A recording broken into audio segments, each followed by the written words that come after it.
ආයුබෝවන් යාළුවනේ මූවි හම්ස්ටර් මගේ channel එකට ඔයාලා වෙනද වගේම අද සාදරයෙන් පිළිගන්නවා. අද බලන්න යන්නේ නාටක ක්ලාසික් සීරීස් එකේ සීසන් 1 එකේ එපිසෝඩ් 2 එක. මේ කතාවෙන් ඔයාලට හම් වෙනවා නාටක වගේම තවත් දක්කාර කොල්ලෙක්ව.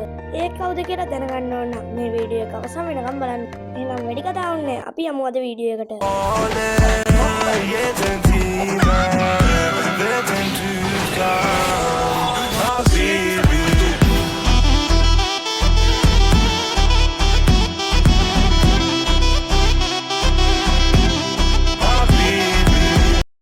එපිසෝඩ් එක පටන් ගන්නේ අපේ නරුටෝ තමන්ගේ නින්ජා රෙජිස්ට්‍රේෂන් එක. ඒ කියන්නේ නින්ජා කෙනෙක් විදිහට ලියාපදිංචි වෙන ෆෝම් එක පුරවලා තුන්වෙනි හොකාගේට ලබා දෙන අවස්ථාව. හැබැයි ඉතින් නරුටෝ කියන්නේ නම් එසේ මෙසේ ළමෙන් නෙවෙයි. එයා ඒ ෆෝම් එකේ ඉස්සරහ රූපෙට දාලා තියෙන්නේ මුළුවන්ගේම තීන්ත ගාගත්තු හරියට ටිකක් විහිළුකාරයෙක් වගේ රූපයක්. මේක දැකපු තුන්වෙනි හොකාගේට හොඳටම කේන්ති යනවා. මේක නින්ජා කෙනෙක්ගේ ෆොටෝ එකක් නෙවෙයි. ගිහිල්ලා හරියට ෆොටෝ එකක් අරන් එන්න හොකාගේ නාටට හොඳටම බයිනවා. හැබැයි නරුටෝ ඒක අහන්නේ නැහැ. එයා හොකාගේත් එක්ක හොඳටම වාද කරනවා. ඊට පස්සේ නාටෝ හොකාගේට හොඳ වැඩක් කරන්නම් කියලා ජිත්තුවක් කරනවා. ඔය යාළුවනේ නාටෝ ගෑන් ළමෙක් වගේ වෙස්වලා ගන්නවා. ඒක දැකපු හොකාගේට නම් කර කියා ගන්න දෙයක් නැහැ. හොකාගේ නහයෙන් ලේ පෙරාගෙන එතනම මිමට වැටෙනවා. නාටෝ hina වෙලා ඉන්නවා. ඔව් මගේ වැඩේ දැන් සාර්ථක වුණා කියලා. ඔන්න ඔය වෙලාවේ තමයි මේ කතාවේ ඊළඟ ප්‍රධාන චරිතය ඔතනට කඩාගෙන පයින්. පොඩි කොල්ලෙක් ලොකු සුරිගන් එකක් අරගෙන මේ කාමරයට දුවගෙන එනවා. අද මන් ඔයා පරාද කරනවා සීයේ කියලා කෑ ගහනවා. ඊට පස්සේ ඒ කොල්ලා කකුල පැටිලා එතරම් මින් වැටෙනවා. මේ පොඩි කොල්ලා වෙන කවුරුන් නෙවෙයි හොකාගේගේ මුණුබුරා. ඒ කිව්වේ කොනහමරු. කොනහමරු බිම් වෙලා වටපිට බලනවා. එතකොට දකින්නේ අපේ නරුටෝව. කෙලින්ම නාටෝට ඇඟිල්ල දික් කරනවා. ඔයා නේද මම බිම් වැට්ටුවේ කියලා අහනවා. ඔය වෙලාවේ එතන එනවා එබිසු කියලා කෙනෙක්. එබිසු කියන්නේ කොනහමරුගේ පෞද්ගලික ගුරුවරයා. කණ්ණාඩි දෙකක් දාගත්ත හරිම ආඩම්බරකාරයෙක්. එබිසු කියන්නේ ගමේ අනිත් මිනිස්සු වගේ කෙනෙක්.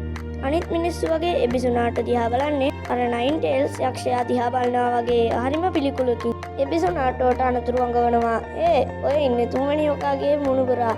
වැඩිය උඩ පයින්නේ එපා කියනවා. සාමාන්‍යයෙන් තුන්වෙනි හොකාගේ මුණුබුරා කිව්වහම හැමෝම පස්සට යනවා, බය වෙනවා. හැබැයි නාටෝ එහෙම නෑ. ඊට පස්සේ නාටෝ කොනහමරුගේ බෙල්ලෙන් මල්ලගෙන ඔයා කාගේ මුණුබුරා වුණත් මට කමක් නෑ කියලා නාටෝ ඔළුවට ඉතාමත් බැරෑරින් ලෙස ෂොට් එකක් එල්ල කරනවා. කොනහමරු බිම විසි වෙනවා. යාළුවනේ මේක පොඩි සිදුවීමක් වගේ පෙන්වන්නට මේකේ ලොකු තේරුමක් තියෙනවා. කොනහමරුට ජීවිත කාලයේ හැමෝම සැලකුවේ හොකාගේගේ මුණුබුරා විදිහට. සාමාන්‍ය ළමයට වගේ කොනහමරුට කවදාවත් කවුරු සැලකුවේ නැහැ. කොනහමරුට බැනුම් අහන්න ඕන තැනදී බැන්නේ නැහැ. හැමෝම කොනහමරුට බය වුණා. ඒත් නාටෝ විතරයි එයාගේ තත්ත්වයට බය නැතුව එයාට සාමාන්‍ය කෙනෙක් විදිහට සැලකුවේ. මේක කොනහමරුගේ හිතට තදින්ම වදිනවා. ඊළඟ දවසේ කවුදෝ එක්කෙනෙක් නාටක පිටිපස්සෙන් හරිම දුර්වල විදිහට හංගියන් ගියනවා. නාටෝ ලේසියෙන් මෙයාව අල්ල ගන්නවා. ඒ තමයි කොනහමරු. කොනහමරු නාටෝට කියනවා ඔයා තමයි මගේ බොස්. අර සීයට කරපු ජුට්සු එක මටත් කියලා දෙන්න. නාටෝ ඒකට කැමති වෙනවා. ඊට පස්සේ යාලා එක එක විහිළු වැඩ කරනවා. හොරෙන් ගෑල්ල වෛද්‍යයා බලන්න ගිහිල්ලා බුටිත් කනවා. මේ සෙල්ලම් අතරේ නාටෝ අහනවා ඇයි ඔයාට අර හොකාගේ පරද්දන්න ඕනේ? මේ සීන් එකෙන් තමයි අපිට කොනහමරුගේ හිතේ තියෙන වේදනාකාරීම දේ එළියට එන්නේ. කොනහමරු හරිම දුකින් කියනවා ගමේ හැමෝම මට කතා කරන්නේ ගරු මුණුබුරා කියලා. කවුරුත් මාව කොනහමරු විදිහට දකින්නේ නැහැ. හැමෝම මාව දකින්නේ හොකාගේගේ මුණුබුරා විදිහට. මට ඕනේ ඒ සේරමින්ම ගැලවිලා සීයා පරද්දලා කොනහමරු කියලා මටම නමක් හදාගන්න. මේ කතාව ඇහෙද්දී නාටෝට දැනෙන්නේ පුදුම කම්පනයක්. ඉතින් නාටෝටත් තියෙන්නේ ওই ප්‍රශ්නනේ. නාටෝව කවුරුත් පිළිගත්තේ නැහැ. කොනහමරුවත් කොනහමරුගේ නමින් කවුරුත් පිළිගත්තේ නැහැ. මේ දෙන්නම හොයන්නේ එකම දෙයක්. ඒ තමයි සමාජයේ Tamanටම කියලා අනන්‍යතාවක් සහ පිළිගැනීමක්. නාටෝට කොනහමරුව නම් හොඳටම තේරෙනවා. ඔය අතර තමයි එබිසු කොනහමරුගේ ගුරුවරයා මෙයාලව හොයාගෙන එන්නේ. එබිසු නාටෝට හොඳටම අපහාස කරනවා. ඔයා මගේ ගරු මුණුබුරා එක්ක ඉන්න සුදුසු නෑ. අඩුම තරමේ නින්ජා කෙනෙක්වත් වෙන්න ඔයා සුදුසු නෑ. එබිසු කෑ ගහලා කියනවා. ඊට පස්සේ කොනහමරු තමන්ගේ බොස් වෙනුවෙන් එබිසුව පරාද කරන්න හැදුවත් එබිසු ලේසියෙන්ම කොනහමරුව අල්ල ගන්නවා. ඊට පස්සේ අපේ නාටෝ ඉස්සරහට පයින්නවා. එබිසු හිතන්නේ නාටෝ අර ලස්සන ගෑන් ළමෙක්ව ආයෙසරයක් මවයි කියලා. හැබැයි නාටෝ අලුතෙන් මුද්‍රාවක් තියෙනවා. නාටෝ තමන් පුරුදු වුණු ෂැඩෝ ක්ලෝන් ජුට්සු එක කරනවා. නාටෝලා 100,000 ගණක් එතනින් මැවෙනවා. ඊට පස්සේ ආරෙම් ජුට්සු එක කරනවා. එතනට අර ගෑන් ළමයි 100,000 ගණන් මතුවෙනවා. ඒක දැක්ක ගමන් අපේ එබිසු ටීචර් නහයෙන්ලේ උල්පතක්ගේ විදලා එතනම කලන්තෙ දාලා වැටෙනවා. නරුටෝ තමන්ගේ යාළුවා වෙනුවෙන් ඒ සරණ ජයගන්නවා.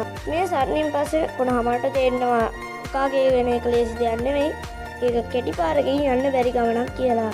ඊට පස්සේ කොනහමරු නාටෝ දිහා බලලා අහනවා බොස් හොකාගේ වෙන එක අමාරු වැඩක් නේද කියලා. ඊට පස්සේ නාටෝ තමන්ගේ හෙඩ් බෑන්ඩ් එක පෙන්නලා කියනවා ඔව් ඒක අමාරු වැඩක් තමයි. හැබැයි යාට හොකාගේ වෙන්න ඕන නම් ඉස්සරවම මාව පරද්දලා ඉන්න වෙනවා කොනහමරු. මේක තමයි අද එපිසෝඩ් එකේ ලස්සනම කොටස. නාටෝ කොනහමරුව දකින්නේ හොකාගේගේ මුණුබුරා විදිහටවත් නිකම්ම නිකන් ළමයෙක් විදිහටවත් නෙවෙයි. නරුටෝ කොනහමරුව පිළිගන්නේ තමන්ගේම ප්‍රතිවාදියෙක් විදිහට. ඒ තරම් ලොකු ගෞරවයක් නරුටෝ කොනහමරට දෙනවා. එදා ඉදන් කොනහමරු නාටෝගේ අඩිපාරේ යන්න නාටෝ වගේ ශක්තිමත් කෙනෙක් වෙන්න තීරණය කරනවා. ඔන්න ඔය විදිහට තමයි දෙවෙනි එපිසෝඩ් එක ඉවර වෙන්නේ. නරුටෝ තමන් විතරක් නෙවෙයි තමන් වගේම දුක් විඳින තවත් එක්කෙනෙක්ට හරි පාර කියලා දෙන්න පුරුදු වුණා. ඊළඟ එපිසෝඩ් එක මීටත් වඩා රසවත් වෙයි. ඒ මොකද කිව්වොත් ඊළඟ එපිසෝඩ් එකේ තමයි නාටෝට තමන්ගේ කණ්ඩායම හම්බෙන්නේ. එහෙනම් අපි ඊළඟ එපිසෝඩ් එකෙන් බලමු ඒ කවුද කියලා. එනයි යාළුවනේ අදට මම ගිහිල්ලා එන්නයි. යන්න කලින් දෙයක් මතක් කරන්න තියෙනවා. ඔයාලා මගේ channel එක තාමත් subscribe කරේ නැත්නම් දැන්ම subscribe කරන්න. Goodbye friends.